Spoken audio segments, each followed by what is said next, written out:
అందరికీ హ్యాపీ శ్రీరామనవమి. అందరూ ఎలా ఉన్నారు? బాగున్నారా? ఈ శ్రీరామనవమి స్పెషల్‌లో మామిడికాయ పులిహోర అయితే చేస్తున్నాను. ఈ సీజన్‌లో మామిడికాయలు ఎక్కువగా దొరుకుతూ ఉంటాయి. ఇంక పచ్చళ్ళు, మామిడికాయలతో ఐటెమ్స్ అన్నీ ప్రిపేర్ చేస్తూ ఉంటారు కదా! ఇక్కడ నేను మామిడికాయ పులిహోర అయితే చేస్తున్నాను. ఇక్కడ తాలింపయితే వేసేసాను.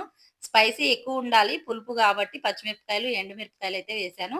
తాలింపు గింజలు కూడా ఎక్కువ వేసుకుంటే బావుంటుంది. పల్లీలు ఇక్కడ వేయించాను కాబట్టి లాస్ట్‌లో ఏశాను. లేకుంటే తాలింపు గింజలతో వేసుకుంటేనే చక్కగా ఫ్రై అయిపోతాయి. ముందే వేసుకోవాలి.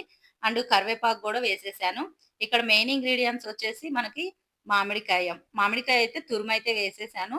మనం ముక్కలు ముక్కలుగా చేసుకొని వేసేదానికంటే గూడా మామిడికాయ తురిమేసుకున్నదే టేస్ట్ బావుంటుంది. అండ్ ఈ తురిమింది పుల్లగా గూడా ఉంటుంది కాబట్టి స్పైసీ గూడా ఎక్కువే ముందే వేసేసుకోండి. అండ్ ఇది కలర్ మారేదాకా గూడా మనం ఫ్రై చేసుకోవాలి పచ్చి వాసన పోయేదాకా. దీంట్లో పసుపు గూడా యాడ్ చేసేసాను. ఇవన్నీ ఫ్రై జేసుకోవాలి. చక్కగా ఫ్రై అయిన తర్వాత ముందే రైస్ అయితే ఉడకబెట్టుకొని పక్కన పెట్టేసుకున్నాను. కొంచెం గోరువెచ్చగా అయితే ఉంది. దీంట్లో ఇప్పుడు నేను ఇందాక సాల్ట్ గూడా వేయలేదు గాబట్టి, ఇందులో సాల్ట్ అయితే వేసేసాను. ఇప్పుడు అడ్జస్ట్ అయిపోతుంది సాల్ట్ గూడా. అండ్ మనం తాలింపేసింది మొత్తము దీంట్లో ఏసి కలిపేసుకోవటమే.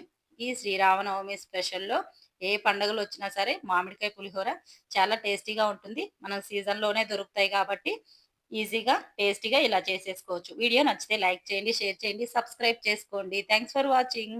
బాయ్. Thank you.